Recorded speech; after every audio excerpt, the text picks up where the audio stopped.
Good evening. Good evening, early birds. We will start in about 15, 20 seconds. Don't hold your breath.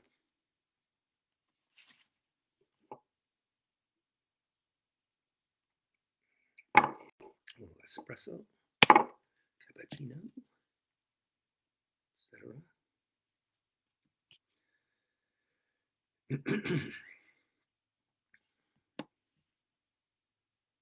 Good evening. It's 7 o'clock here in the northeast of the United States, and this is the Tibet Center, Kunchab Tarduling, a Buddhist meditation and study center located in New York City and northern New Jersey, under the direction of His Eminence Chabje Ling Rinpoche, and also under the direction of Rato Kensur Tupten Lundup, also known as Geshe Nicholas Vreeland.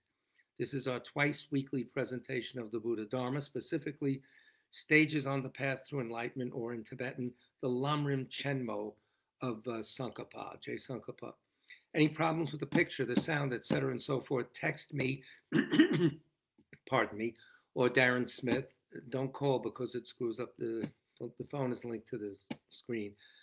And all of our prayers are on our website in the FAQ section. Scroll down to prayers. If you want us to pray for anyone, you have someone in mind who's passed away recently, when we do the Sutra, the Recollection of the Noble Three Jewels, place their names in the chat box as soon as possible. So, I don't miss names. I don't see the full chat box, so sometimes I go through names, who we're going to pray for, and I don't see their name, but doesn't mean you guys haven't seen it. So we work with what we have. What else are you going to work for? So good evening, everyone. Richard, Patrick, and we'll start. We have a lot to. We're going to hear from you. We have to announce the tagging of this. This is tagged as Lamrim Chenmo, Volume 3, Chapter 14, and we will also be hearing from the Kunsang Lame Jalong, the words of my perfect teacher by Kamtul Patrul Rinpoche, Za Patrul Rinpoche, on sympathetic joy. I think you'll like this one. It's easy to understand. They really grab you. A lot of stories. So that's how we'll proceed. So prayer for the spreading of the teachings. By the force of the blessings of the non-fallacious three precious gems and of the truth of our pure selfless wishes, may the precious Buddhist teachings flourish and spread to the expanse of all areas throughout the length and breadth of the West. For all the people living here, together with their near ones who have engaged in the teachings and have faith and respect for them, may all conditions adverse to their practice of the pure Dharma be dispelled, and an excellent collection of favorable conditions increase like the waxing moon, and especially for those who work on methods to accomplish the flourishing and spreading of the victorious one's teachings, which are the source of benefit and happiness. May they never be oppressed by masses of interference and adverse conditions, and may this spontaneously happen just as we have hoped and wished. The Heart Sutra. Thus have I heard once the Blessed One was dwelling in the royal domain of the Vulture Peak Mountain, together with a big gathering of great monks and great bodhisattvas. At that time, the Blessed One entered the samadhi, which examines the Dharma, is called profound illumination. And at the same time, noble Avalokiteshvara, the Bodhisattva Mahasattva, looking at the profound practice of transcendent knowledge, saw the five skandhas and their natural emptiness. Then, through the inspiration of the Buddha, Venerable Shariputra said to Avalokiteshvara, how should those noble ones learn who wish to follow the profound practice of transcendent knowledge? And Avalokiteshvara answered, Venerable Shariputra, whoever wishes to follow the profound practice of transcendent knowledge should look at it like this, seeing the five skandhas and their natural emptiness. Form is empty. Emptiness itself is form. Emptiness is not separate from form. Form is not separate from emptiness. In the same way, feeling, discriminating awareness, compositional factors, and consciousness are empty. Thus, all the dharmas are empty and have no characteristics. They are unborn and unceasing. They are not impure or pure. They neither decrease nor increase. Therefore, since there is emptiness, there is no form, no feeling, no discriminating awareness, no compositional factors, no consciousness, no eye, no ear, no nose, no tongue, no body, no mind, no appearance, no sound, no smell, no taste, no sensation, no objects of mind, no quality of sight, no quality of hearing, no quality of smelling, no quality of tasting, no quality of sensing, no quality of thought, no quality of mind consciousness. There are no nidanas from ignorance to old age and death, nor their wearing out. There is no suffering, no cause of suffering, no ending of suffering, and no path, no wisdom, no attainment, no non-attainment. Therefore, since there is no attainment, the bodhisattvas abide by means of transcendent knowledge. And since there is no obscurity of mind, they have no fear. They transcend falsity and pass beyond the bounds of sorrow. All the Buddhas who dwell in the past, present, and future by means of transcendent knowledge, fully and clearly awaken to unsurpassed, true, complete enlightenment. Therefore, the mantra of transcendent knowledge, the mantra of deep insight, the unsurpassed mantra, the unequaled mantra, the mantra which calms all suffering, should be known as truth, for there is no deception. In transcendent knowledge, the mantra is proclaimed, Tayata Om Gate Gate Paragate Parasam Gate Bodhisoha. O Shariputra, this is how a bodhisattva mahasattva should learn profound transcendent knowledge. Then the Blessed One arose from that samadhi and praised the bodhisattva mahasattva Avalokiteshvara, saying, Good, good, O son of noble family, profound, transcendent knowledge should be practiced just as you have taught, and the Tathagatas will rejoice. When the Blessed One had said this, Shariputra and Avalokiteshvara, that whole gathering in the world with its gods, humans, Asuras, and Gandharvas, their hearts full of joy, praised the words of the Blessed One.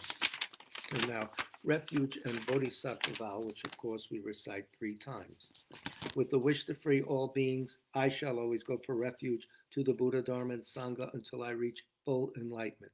Enthused by wisdom and compassion today in the Buddha's presence, I generate the mind for full awakening for the benefit of all sentient beings.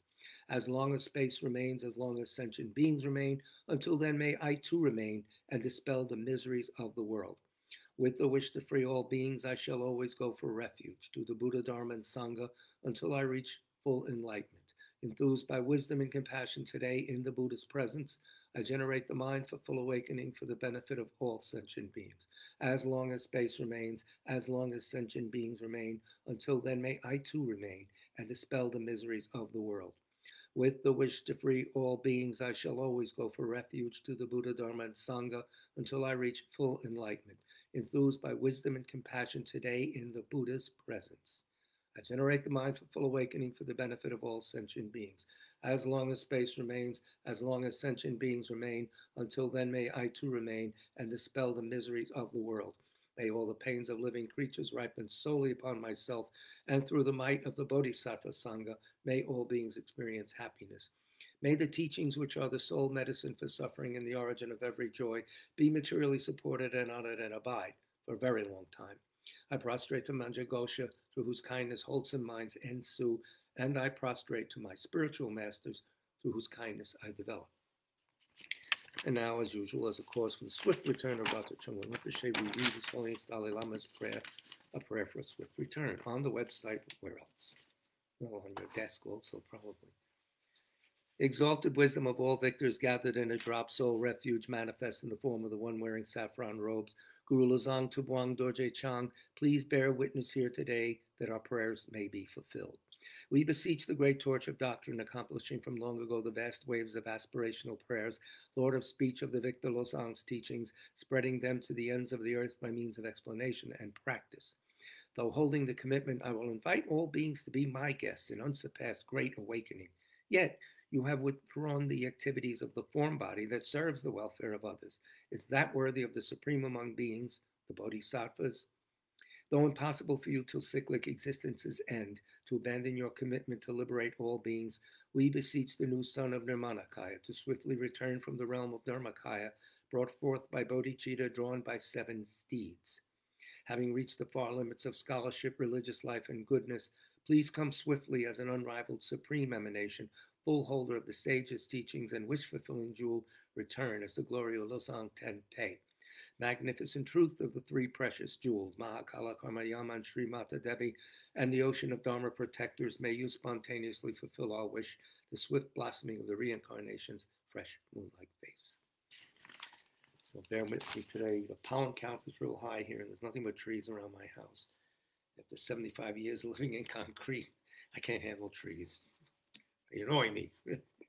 Anyway, okay. I think you'll like this. If you don't, well, everyone to their own taste. This is in the section of arousing bodhicitta in the Kun Sang Lame Jalong, words of my perfect teacher, text by the great saint Zapatru Rinpoche. not far from our modern era, 1800s, late 1800s. This is the section on page 213, if you have the text, meditation on sympathetic joy. One of the four immeasurables, um, love, compassion, joy, equanimity. This is sympathetic joy. So he starts off with a little vignette, more, no, just an imaginary meditation before he hits the definition part, a little different in his presentation. A lot of nice tips here, a lot of little stories, very practical and very uplifting. He says, imagine someone of noble birth, strong, prosperous, and powerful, someone who lives in the higher realms, experiencing comfort, happiness, and a long life, surrounded by many attendants and in great wealth. Without any feeling of jealousy or rivalry, make the wish that they might become even more glorious. Different. Enjoy still more prosperity of the higher realms. Be free of all danger and develop ever more intelligence and other perfect talents. Then tell yourself again and again how wonderful it would be if all other beings could live at such a level too. Preparing your mind. Very good. Begin your meditation by thinking about a person who easily arouses positive feelings, like a relative, a close friend, or someone you love, who is successful, contented, and at peace. You may have to look hard these days at it and feel happy that this is so. And there are people, your teachers, for instance. When you have established that feeling of happiness, bring up the feeling when you have established that feeling of happiness. The meditation manual is very good. Try to cultivate the same feeling towards those about whom you feel indifferent. Bring it up, then search, put that light of joy on others who the category of people you don't really know, you see them all the time, indifferent. Then focus on all kinds of enemies who have harmed you, and especially anybody of whom you feel jealous. And now this is what we're working on. The antidote to feeling this sympathetic joy is the antidote to joy is this jealousy. We have to get rid of it. It's the obstacle to it. Uproot. Here's a specific. What's the word I want to use? Precept. Uproot the evil mentality that finds it unbearable that someone else should have such perfect plenty, and cultivate a particular feeling of delight for each kind of happiness that they might enjoy. Conclude by resting in the state without any conceptualization. To get the idea, doesn't do any good to be jealous about them. There's a little, that poisons you. Here's his definition. The meaning of sympathetic joy is to have a mind free of jealousy. You should therefore try to train your mind with all sorts of methods to prevent those harmful jealous thoughts from arising. Specifically, a bodhisattva who has given rise to bodhicitta for the benefit of all beings should try to establish all those beings in the everlasting happiness of Buddhahood, let alone material prosperity, the everlasting happiness of Buddha, and temporarily in the happiness of the realm of gods and humans. So how could such a bodhisattva ever be displeased instead when some beings, through the force of their own past actions, possess some distinction or wealth? And everyone's wealth or prosperity comes from good deeds they did. You can look at it from that angle. So Trungpa Rinpoche says, oh, they did something good, rejoice in that, to get to that status. Once people have been corrupted by jealousy, they no longer see the good in others, and their own negative actions increase alarmingly. And you don't like someone, nothing they do is good. Can't be the fact. Next page, 214. When the glory and activity of Jetsun Milarepa was spreading, a certain professor of logic named Tarlo became jealous and started to attack him. In spite of every example of clairvoyance and miraculous power that the Jetsun showed him, Tarlo had no faith in him and only reacted with wrong views and criticism. He was later reborn as a great demon. There are many other examples of what can happen under the power of jealousy, like how the logician Geshe Tsakpua tried to poison Jetsun Milarepa. Even if the Buddha himself were present in person, there would be nothing he could do to guide a jealous person. Big principle in Buddhism. The Buddhas are always there, but you have to be receptive. Like the sun always shines, you got to take the cover off to have it You got that idea? Have it affect you. A mind tainted with jealousy cannot see anything good in others. Being unable to see anything good in them, it cannot give rise to even the faintest glimmer of faith. You're not in a good position in that mindset to advance. It's obvious. Huh? Without faith, one can receive neither compassion nor blessings. Without faith, one can neither receive compassion nor blessings. Devadatta and Sunaksatra were the Buddha's cousins. Both were tormented by jealousy and refused to have the slightest faith in him. Although they spent their entire lives in his company, he could not transform their minds at all. Moreover, even when evil thoughts about others do not materialize as actual physical harm, they still create prodigious negative effects for the person who has the thought. It doesn't hurt the other person, it's you. There were once two famous geishas who were rivals. Oh. One day, one of them learned that the other had a mistress. The geisha told his servants, "Prepare some good tea because I have some interesting news." He was gloating about it. He was really getting off on it. The servant made tea, and when he had served it, he asked, "And what is the news?" "They say," replied the geisha, "that our rival has a mistress." When Kunpang Sagyal heard this tale, it said that his face darkened, and he asked, "Which of the two geishas committed the worst action?" What do you think? Constantly dwelling on such feelings as jealousy and competitiveness neither furthers one's own cause nor harms that of one's rivals. It leads to a pointless accumulation of negativity. Give up vile attitudes of this kind. Always sincerely rejoice in the achievements and favorable circumstances of others, whether it be their social position, physique, wealth, learning, or whatever else. Think over and over again how truly glad you are that there are such excellent people, so successful and fortunate. Think how wonderful it would be if they became even better off than they are now and acquired the strength, wealth, learning, and good qualities that they could possibly ever get. Meditate on this from the depths of your heart. You're wishing the best for them. That helps you. Next paragraph. The image given for boundless sympathetic joy is that of a mother camel finding her lost calf. Camel. Of all animals, camels are considered the most affectionate mothers. If a mother camel loses her calf, her sorrow is correspondingly intense. But should she find it again, her joy knows no bounds. That is the kind of sympathetic joy that you should try to develop. The four boundless qualities cannot fail to cause us to develop genuine bodhicitta. Love, compassion, joy, and equanimity. Those are the four boundless qualities. I'll recite them again. May all beings have happiness, the cause of happiness. Very important. They can't fail to help us, to cause us, not help, to cause us to develop genuine bodhicitta, uncontrived. It is therefore vital to cultivate them until they have truly taken root in us. To make things as easy as possible to understand, we can summarize the four boundless qualities in the single phrase, a kind heart. Just train yourself to have a kind heart always and in all situations. One day, Lord Atisha's hand was hurting, and so he laid it in Dom Trumpa's lap and said, you who are so kind-hearted, bless my hand. It was a custom that a realized being, if you went to realize your hand hurt or something, you had a wound, you would go to a realized being and ask them to blow on it. If they're realized, most likely it would work. I don't know. He didn't ask for a health card or anything like that. No, just, that's the best health care. Bless my hand. Atishu always placed a unique emphasis on the importance of a kind heart. And rather than ask people, how are you? He would say, has your heart been kind? Sometimes Rinpoche would say, have you had a good thought? Have you had a... Whenever he taught, he would add, have a kind heart. It is the power of kind and unkind intentions that makes an action positive or negative, strong or weak. The intentions.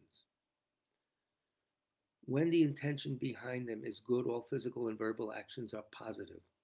As was illustrated in the story of the man who put the leather sole over the tsatsa, an image of the Buddha, and he put something over it. Oh, you put something on top of the image of the Buddha, but to protect it from the rain and elements. The intention was good.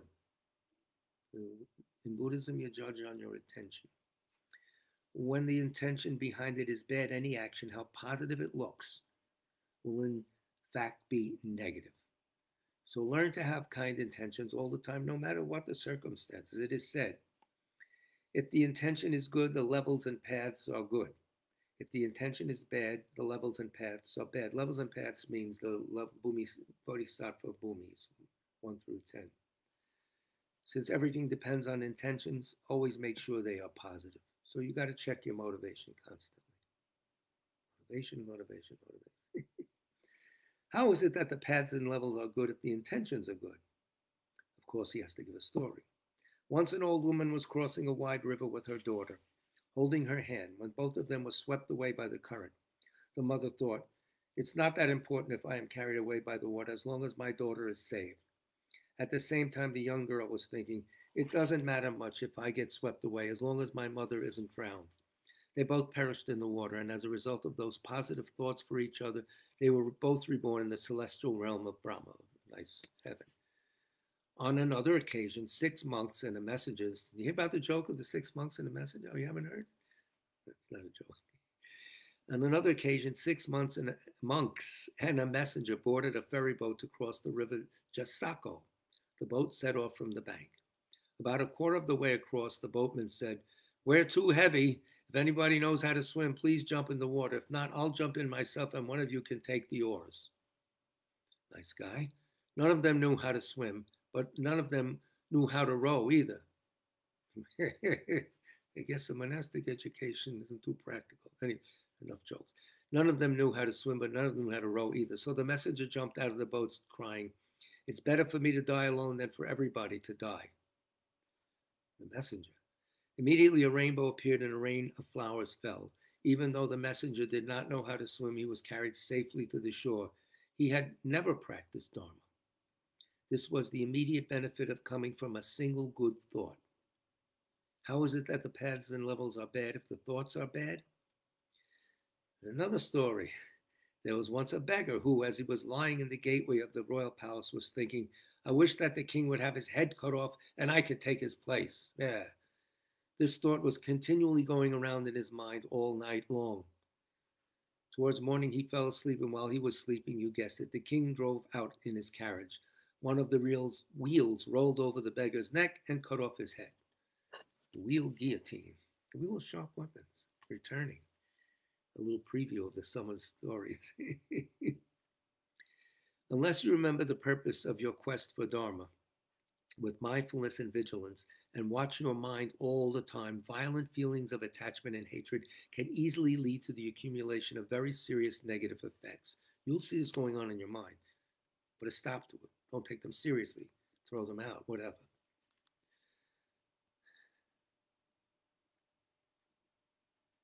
Although the old beggar's wishes could never come true, the result of his thoughts materialized right away. Was it likely that the king, sleeping comfortably in his jewel bed, in other words, the king said, I'll be king then if he dies. It wasn't going to happen. How stupid. That's where our minds are. Oh, yeah, that's going to happen. No, it's not. Well, yeah, that could happen.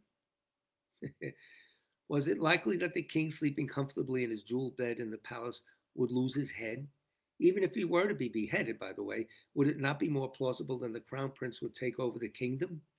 Even if somehow he did not, was there any chance, in spite of all the ministers who were like tigers, leopards, and bears, a scabrous old beggar would take over the throne? Unless you check yourself carefully, very practical information here. Hey, this is a big one. Unless you check yourself carefully, however, even such ludicrous negative thoughts as this can arise. So as Geshe Tsong-kha-pa said, do not rule over imaginary kingdoms of endlessly proliferating possibilities. Good bumper sticker, a good slogan. Do not rule over imaginary kingdoms of endlessly proliferating possibilities. And we do this. Yeah. Stop that. Time out. One day, the Buddha and his monks were invited to receive alms at the home of a benefactor. There were also 2 beggars there, one a young Kshatriya and the other a young Brahmin. That's different classes of India. I think one's the merchant class. I don't know. The Brahmin went in to beg before the Buddha and the monks had been served and received nothing. The Kshatriya waited until everybody else had been served and received plenty of the good food left over from their begging bowls. That afternoon on the road, the two of them spoke their thoughts to each other. If I were rich, said the young Kshatriya, I would offer clothes and alms to the Buddha and his monks for the rest of my life. I would honor them by offering everything I had. And if I were a powerful king, said the young Brahmin, I'd have that shaven-headed bigot's head cut off and his whole band executed with him. Ooh, have we got a political party for you? The Kassir went to another country and installed himself in the shadow of a great tree. As the shadow of the other trees moved, the shadow of this particular tree stayed still, didn't move with the sun movement. Now the king of that country had just died, and since he had no heir, the people had decided that the most meritorious and powerful person in the land would be installed as their king. Going off in search of their new sovereign, they came upon the young Kshatriya, I can't pronounce it, Ksatria, Woo! Sleeping under the tree. There he was, still in the shade. Ooh. Although midday had long since passed, they woke him up and made him king. Am I still dreaming? I would say. Anyway, thereafter he paid honor to the Buddha and his disciples as he had wished. He was able to do that. As for the young Brahmin, the story goes that he lay down on the crossroad to rest his head, and you got it, cut off by the wheel of a passing wagon. Yeah, stay out of the road. Next paragraph, if you learn to always have only kind thoughts, this is a powerful paragraph coming up now. All your wishes for this lifetime will come true. This is not Disney talking. This is Apachal Rinpoche realized being. If you learn to always have only kind thoughts, all your wishes for this lifetime will come true. There are many reasons logically for that. We won't go into it now. You can figure them out yourself. Your intentions, the power, how they are in sync with reality. So learn to always have only kind thoughts. All your wishes for this lifetime will come true. The benevolent gods will protect you, and you will receive the blessings of all the Buddhas and Bodhisattvas. Everything you do will be positive, and at the moment of death, you will not suffer. In future lives, you will always be reborn in celestial human realms until finally you attain the level of perfect Buddha, all from kind thoughts. What? Get cracking. I'm going to do that. I'm going to try anyway. Then we meet you got to train yourself. Anyway, do not just rush off without examining your thoughts and feelings and perform a great show of virtuous activities, prostration, circumambulation, prayers, recitation of mantras, and so on. Instead, it is important to check your attitude all the time and to cultivate a kind heart. End of the presentation. So there's a lot there. Always having a kind heart means that you're always in sync with the needs of others. That gives you the power of all the others, of sentient beings. It's a bodhisattva mindset. So you can't downplay it. It's only a mindset. However, we know, even though the mind is not seen by any senses or heard or whatever, no physical properties, it's running the show. It's causing the events that we see coming up towards us, all collectively caused by karma, the whole world. So, good advice from Zapachol Rinpoche, and easy to understand. Now, we continue with Lama's Geshe Sopa's commentary on Lamrim Chenmo chapter 14. You're going to get tonight a little bit of the way the mind is mapped, mind and mental factors. We're going to go into that. I spoke to Nikki about this today. I was talking to him, and I asked him about Dechen Roshad. She was a nun when she wrote this, but she's had a lot of trouble. She's not a nun anymore, still a practitioner. And he said that pray for her because she's had a lot of trouble. She had broken both hips and everything, was a lot of pain. So because of this excellent translating work she did, I can understand these hard topics a little bit more. So this is page 208 of Lamrim Commentary, Volume 5, Steps on the Path to Enlightenment.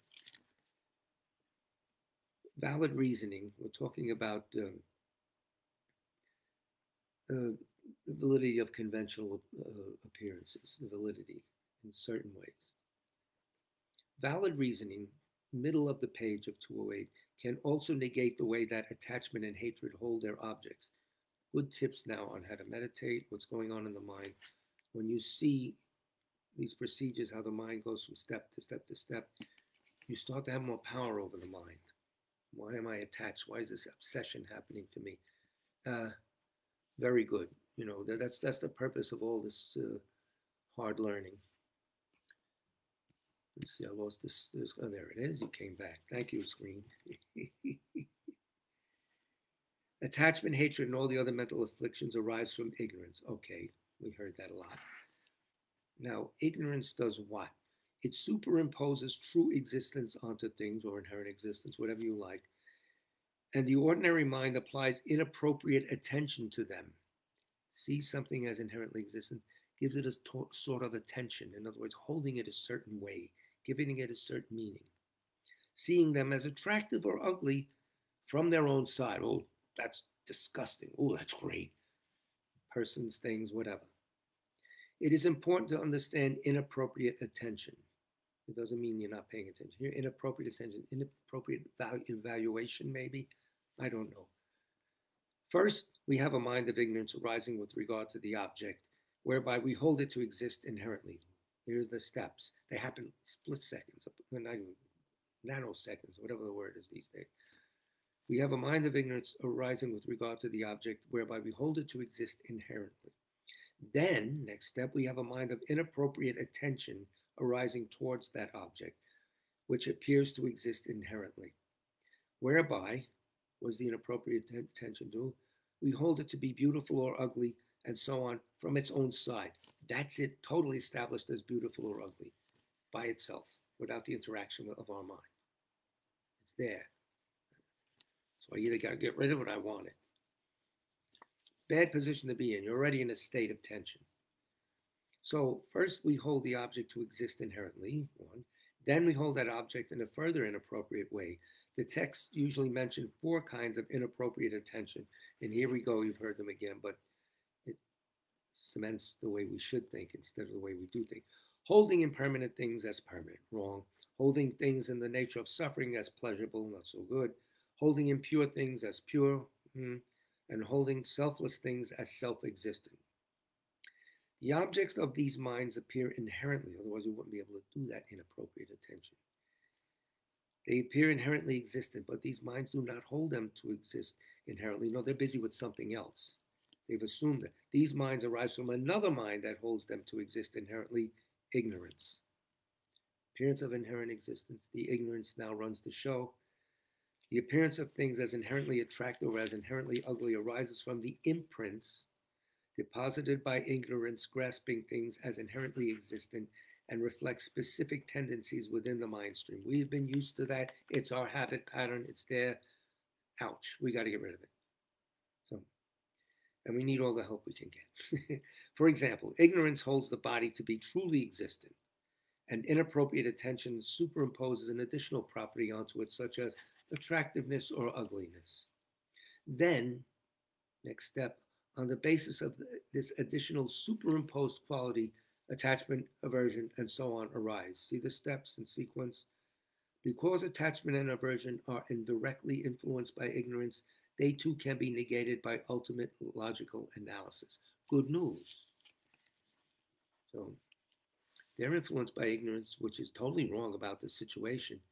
And logic will tell you that. Ignorance will not have that much power once you come to this conclusion in your mind that this ignorance is not as powerful as I think. I'm assuming something about it that it just doesn't have. Story of our lives, so mine anyway. Chandrakirti's commentary on the 400 stanzas says, the 400 stanzas, that great seminal text by Aryadeva. So one title called it Yogic Deeds of the Bodhisattvas. It's out in another form now, maybe a new title, but it's the 400 stanzas. Everyone knows it by now.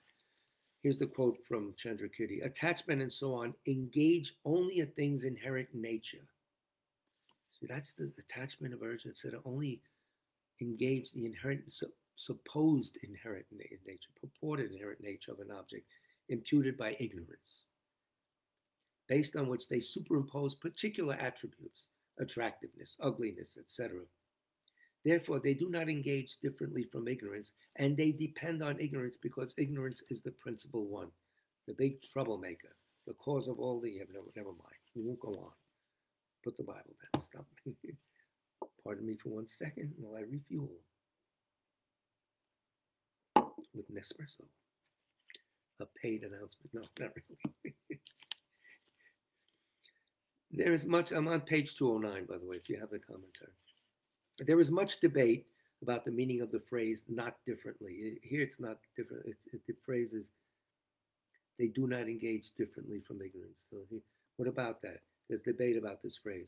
In Chandrakirti's passage above, what we just said, some scholars have suggested that it refers to the technical notion of similarity that exists between a primary consciousness and its accompanying mental factors. Here comes the little map of the mind that they do, the breakout of mind and mental factors. Any kind of awareness consists of a primary consciousness with a retinue of accompanying consciousnesses or mental factors. You could see this yourself. Just as attendants always surround the king or aides surround the president or whatever, a primary consciousness always functions with an entourage of secondary consciousnesses. This we can verify ourselves. The Vaibhashika and Lower Abhidharma schools, the first rung and before that, the lower than that, assert that there are 10 omnipresent mental factors, whereas all the other schools say that there are 5. We'll go with the 5. It's easier to learn. What are they? Always around. Are we aware of them all the time? No, but they're there. So they are: 1, feeling; 2, discernment; 3, intention. Big one. Attention, chetana, and sense of jhana is karma. That's what the karmic thing is. It's always there. Contact and attention. So he goes with these words: feeling, discernment, intention, contact, and attention. Discernment, intention, contact, and attention. Okay. In addition to these, there may be other mental factors, of course, such as any of the 5 object ascertaining mental factors. For example, when we look at something, the primary consciousness is the visual consciousness. There's a horse, or whatever. It is accompanied by the 5 omnipresent mental factors, each of which has a particular function. Feeling experiences something as pleasant, unpleasant, or neutral. That's the total definition of feeling in Buddhism. Pleasant, unpleasant, or this happens lightning fast, by the way. So you see a nice, beautiful horse. It's a pleasant feeling, scary, unpleasant. You could care less, neutral. So it is a company of each of which has a particular function. Feeling experiences something as pleasant, unpleasant, or neutral. Discernment, what does that do? It differentiates one phenomena from another. You isolate with that, and so on. And so on. He's not going to go through all of them now. He will in just a few seconds. In addition, as the 5 omnipresent mental factors, there may be other accompanying consciousness, such as faith from among the 11 virtuous mental factors, or hatred from among the 6 root delusions. They can have more, but they always have at least 5 accompanying mental factors to the primary consciousness. Okay. Jeffrey Hopkins' book, Meditation on Emptiness, covers this nicely. I think Geshe Rapton's book covers this. It's around. I'll look up some more if you're interested in this topic, but it helps to do these, study these little things, the way they map the mind, because it takes the edge off of things that I'm so confused what's going on in my mind. Here's a way of taking these things apart, like you would take apart a mechanical object. Some primary consciousness have a great many additional mental factors in their retinue. A primary consciousness and all its accompanying consciousnesses are similar in 5 ways. What's similar? The primary consciousness and they're always similar. The prime consciousness and the 5 factors are similar. How? Similar in terms of, first we'll give you the technical terms, and we'll break them all up. Similar in terms of support, of object, of aspect, of time, and substance. Okay. First of all, we said first support. To understand this, let's look at the example of seeing a green tree. Very nice. You watered, it's green. First, support. What does that mean? Refers to the dominating cause, which in this case is the eye sense power. I see a nice tree there. Ooh. The same dominating cause or sense power is shared by the primary consciousnesses and all its accompanying consciousness. Second, the main object of the primary consciousness, the tree, is also the main object of the accompanying consciousness. They're focused on that too. Okay, that makes sense. You won't get all this at once, but at least hear it, let it roll into your mind. Your subtle minds are very smart. They'll pick it up. And then when you reread these, you'll have more meaning will come up. Third, the aspect of a primary consciousness, which is the quality that the mind attributes to the object. Oh, it's green. It's the same as the aspect of the accompanying consciousness, which also holds the tree to be green. Fourth, the timing. Well, this is obvious. At which the primary consciousness and accompanying consciousness arise, abide, and cease are the same. Yeah, of course. That's easy. They are simultaneous and have the same duration. Fifth, substance or entity, a technical term here, of the primary consciousness and of the accompanying consciousness is the same in that a single primary consciousness functions with one of each type of the accompanying consciousness. There cannot be two types of feelings accompanying one primary consciousness, right? You feel one way or the other. That's all that means. Secondary consciousness, such as ignorance, attachment, and so on, must bear these five similarities to the present primary consciousness they accompany. So there's no difference between the aspect of the primary mind and that of its accompanying mental factors. This means that they hold the object in the same way as possessing a certain attribute. Could be good or bad. This is the mechanics of what's going on, which should take the edge off the mind. Someone's been there before, patiently mapping all this out for us. It's called a path that's posted, a signed path. So very nice. Bless their hearts forever. If all mental, page 210 I'm on right now, the second paragraph down. It's a little weighty, but very important. If all mental afflictions arise on the basis of ignorance, now we're coming home, holding things incorrectly, then do all mental afflictions hold things as inherently existent? When mental afflictions arise, are they always similar to that ignorance in these five ways? Think about this carefully. What kind of ignorance are we talking about here? Is there attachment, hatred, jealousy, and so on that do not accompany the ignorance, holding things as inherently existent, but do not accompany the ignorance, holding impermanent things as permanent, impure things as pure, and so on? He's just sorting things out, that's all. As we saw above, there are many ways to grasp things incorrectly, such as holding the aggregates to be attractive and pure, and this is called inappropriate attention. Remember, wrong evaluation, whatever you want to call it. Inappropriate attention is based on ignorance, and attachment and hatred arise from it. When these experiences arise, in what sense do they possess similarity with ignorance? Do these minds grasp their object in the same way that ignorance does? First, there is a mind of ignorance that holds the object wrongly, as inherently existent. Slow it down. First, you hold it as inherently existent. Then there's a mind of inappropriate attention that holds the object in a further wrong way, as attractive, ugly, and so on. Second step. Then other mental afflictions arise on the basis of inappropriate attention. Seeing things as ugly usually gives rise to aversion and hatred. Seeing them as beautiful and usually gives rise to attachment and desire.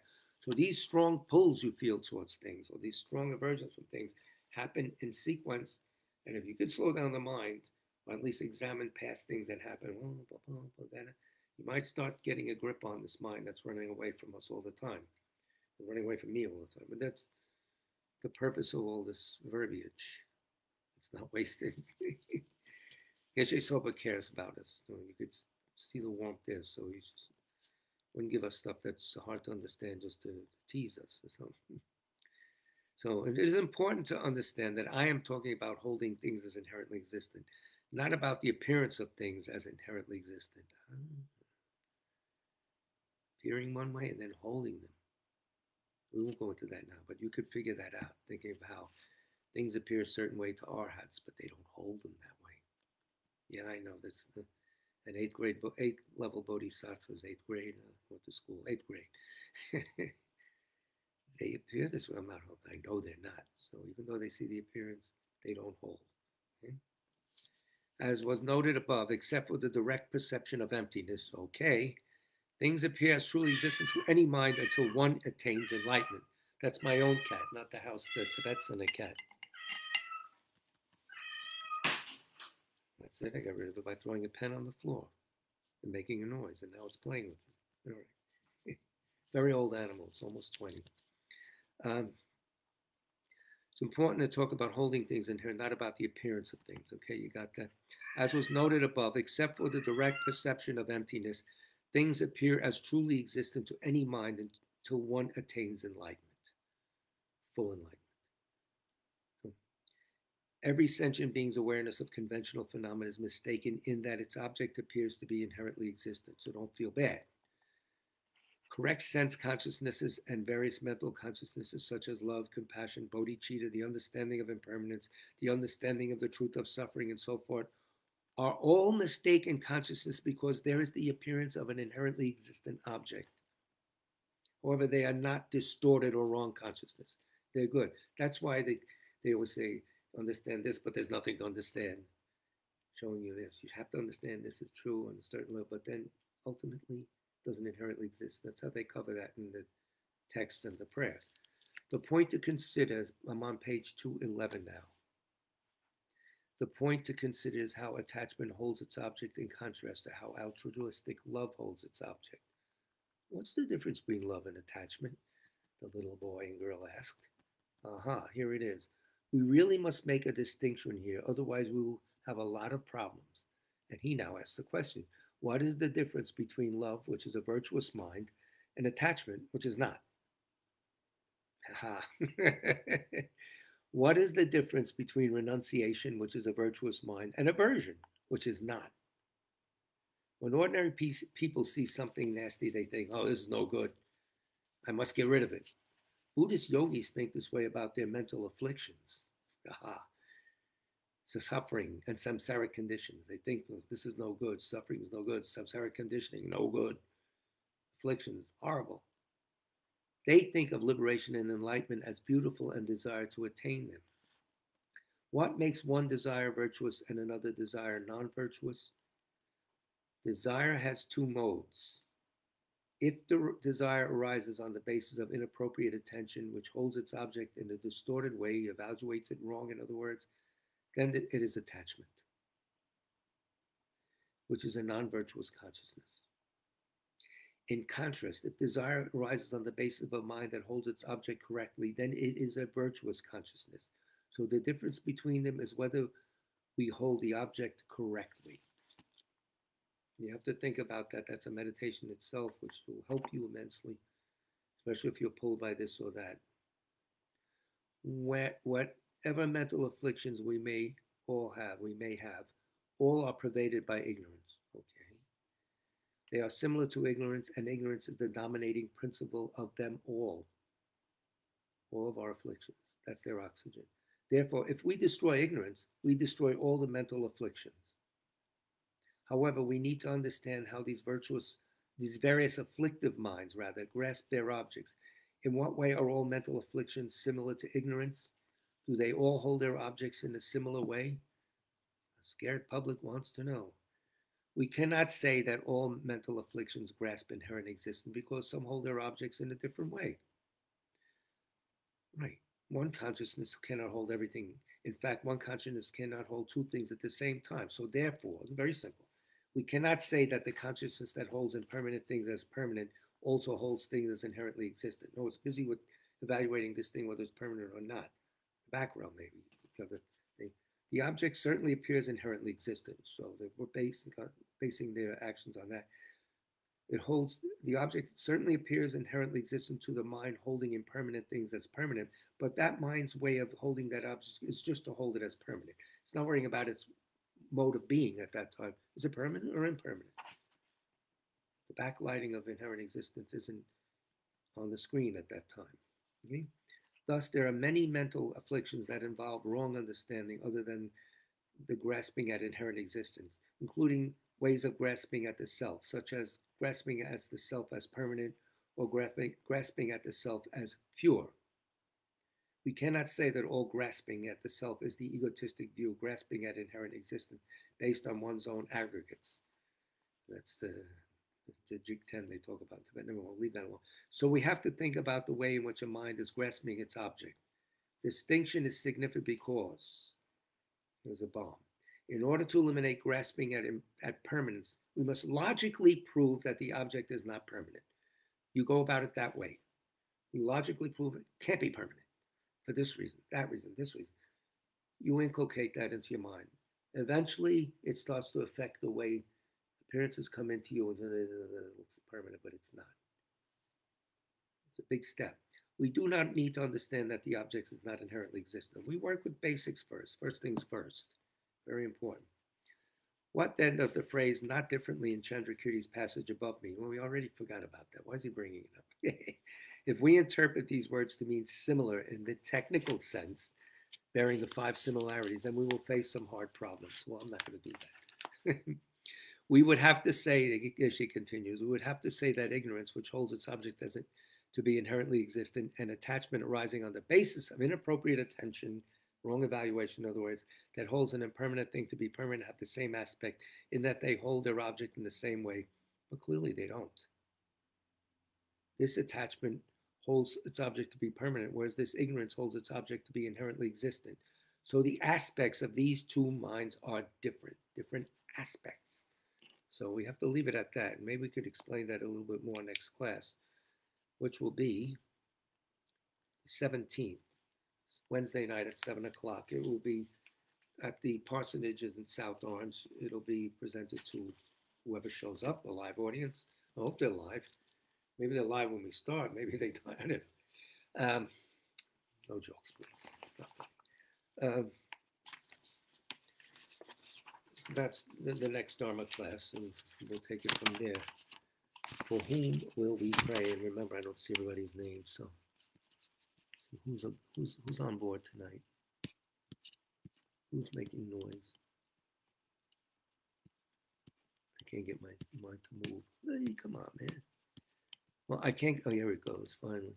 Ay, ay, ay.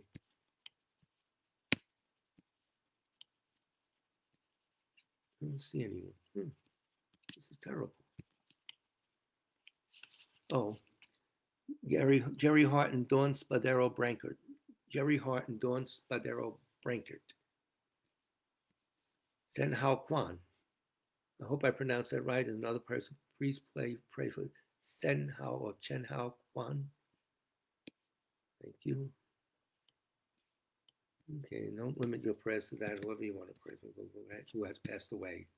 That's the purpose of this Sutra of the Recollection. I prostrate to the Omniscient One.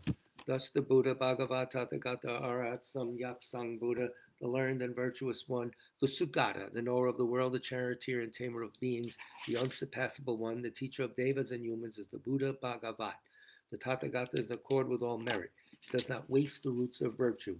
He is completely ornamented with all patience. He is the basis of the treasures of merit.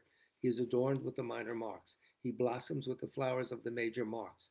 His activity is timely and appropriate. Seeing him, he is without disharmony. He brings true joy to those who long with faith. His knowledge cannot be overpowered. His strengths cannot be challenged. He is the teacher of all sentient beings. He is the father of bodhisattvas. He is the king of noble ones. He is the guide of those who journey to the city of nirvana. He possesses immeasurable wisdom. He possesses inconceivable confidence. His speech is completely pure. His melody is pleasing. One never has enough of seeing him. His form is incomparable. He's not stained by the realm of desire. He's not stained by the realm of form. He is not affected by the formless realm. He is completely liberated from suffering. He is completely and utterly liberated from the skandhas. He is not possessed with dhatus. His ayatanas are controlled. He has completely cut the knots. He is completely liberated from extreme torment. He is liberated from craving. He has crossed over the river. He is perfected in all the wisdoms. He abides in the wisdom of the Buddha Bhagavats, who rise in the past, present, and future. He does not abide in nirvana. He abides in the ultimate perfection. He dwells on the bhumi where he sees all sentient beings.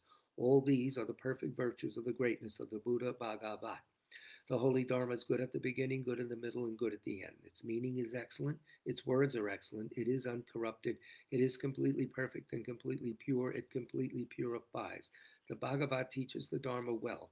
It brings complete vision. It is free from sickness. It is always timely. It directs one further. Seeing it fulfills one's purpose. It brings discriminating insight for the wise. The Dharma, which is taught by the Bhagavad, is revealed properly in the Vinaya. It is renunciation. It causes one to arrive at perfect enlightenment. It is without contradiction. It is pithy. It is trustworthy and puts an end to the journey. As for the Sangha of the great Jnana, they enter completely, they enter insightfully, they enter straightforwardly, they enter harmoniously. They are worthy of veneration with joined palms. They are worthy of receiving prostration. They are a field of glorious merit. They are completely capable of receiving all gifts. They are an object of generosity. They are a great object of complete generosity. The protector who possesses great kindness, the omniscient teacher, the basis of oceans of merit and virtue, I prostrate to the Tathagata. Pure, the cause of freedom from passion. Virtuous, liberating from the lower realms. This alone is the supreme ultimate truth. I prostrate to the Dharma, which is peace. Having been liberated, they show the path to liberation. They are fully dedicated to the disciplines. They are a holy field of merit and possess virtue. I prostrate to the Sangha. I prostrate to the Buddha, the leader. I prostrate to the Dharma, the protector. I prostrate to the Sangha, the community. I prostrate respectfully and always to these three. The Buddha's virtues are inconceivable. The Dharma's virtues are inconceivable. The Sangha's virtues are inconceivable. Having faith in these inconceivables, therefore the fruitions are inconceivable. May they be born in a completely pure realm. So next on our agenda is a prayer for the further cause of the quick return of Rakha a praise of Tsong-kha-pa. Prayer for the flourishing of J. Tsong-kha-pa's teachings, recommended by His Holiness. Praise was written by Losang Gyal Tanma. Though he's the father, producer of all conquerors, as a conqueror's son, he produced the thought of upholding the conqueror's dharma in infinite worlds. Through this truth, may the conqueror Losang's teachings flourish. When of yore in the presence of Buddha Indraketu, he made his vow, the conqueror and his offspring praised his powerful courage. Through this truth, may the conqueror Losang's teachings flourish. That the lineage of pure view and conduct might spread, he offered a white crystal rosary to the sage who gave him a conscience prophesied. Through this truth, may the conqueror Losang's teachings flourish. His pure view free of eternity or destruction, his pure meditation cleansed of dark fading and fog, his pure conduct practiced according to conqueror's orders, may the conqueror Losang's teachings flourish. Learn, since he extensively sought out learning. Reverent, rightly applying it to himself. Good, dedicating all for beings and the doctrine. May the conqueror Losang's teachings flourish. Through being sure that all scripture is definitive and interpretive or without contradiction, advice for one person's practice, he stopped all misconduct. May the conqueror Losang's teachings flourish. Listening to explanations of the three Pitakas, realized teachings, practice of the three trainings, his skilled and accomplished life story is amazing. May the conqueror Losang's teachings flourish. Outwardly calmed and subdued by the hearer's conduct, inwardly trusting in the two stages practice, he allied without clash the good paths of Sutra and Tantra. May the conqueror Losang's teachings flourish. Combining voidness explained as the causal vehicle, with great bliss achieved by method the effect vehicle, heart essence of 80,000 Dharma bundles, may the conqueror Losang's teachings flourish. By the power of the ocean of oath-bound doctrine protectors like the main guardians of the three beings' paths, the quick-acting Lord, Vaishravana, Karma Yama, may the conqueror Losang's teachings flourish. In short, by the lasting of glorious Guru's lives, by the earth being full of good reverent holders of the teaching, and by the increase of power of its patrons, may the conqueror Losang's teachings flourish. And now 8 verses on training the mind. With the determination to accomplish the highest welfare of all sentient beings who surpass even a wish-granting jewel, I will learn to hold them supremely dear. Whenever I associate with others, I will learn to think of myself as the lowest amongst all, and respectfully hold others to be supreme from the very depths of my heart. In all actions, I will learn to search into my mind, and as soon as a disturbing emotion arises endangering myself and others, I will firmly face and avert it. I will learn to cherish ill-natured beings, and those oppressed by strong misdeeds and sufferings, as if I had found a precious treasure difficult to find. When others out of jealousy treat me badly with abuse, slander, and so on, I will learn to take all loss and offer the victory to them. When the one whom I benefited with great hope unreasonably hurts me very badly, I will learn to view that person as an excellent spiritual guide. In short, I will learn to offer to everyone without exception all help and happiness directly and indirectly, and respectfully take upon myself all harm and suffering of my mothers. I will learn to keep all these practices undefiled by the stains of the 8 worldly concerns, and by understanding all phenomena as like illusions, be released from the bondage of attachment. So that concludes our presentation. So the main takeaway from tonight, as you wander around, is the heart. Keep a good thought. Keep a kind heart. Everything's possible then. Why? Kind heart means good intention. Good intentions, good karma. Whether you complete the action or not, good karma gives you a good life in the future, good assets, everything. So, simple thing is very, very, very powerful.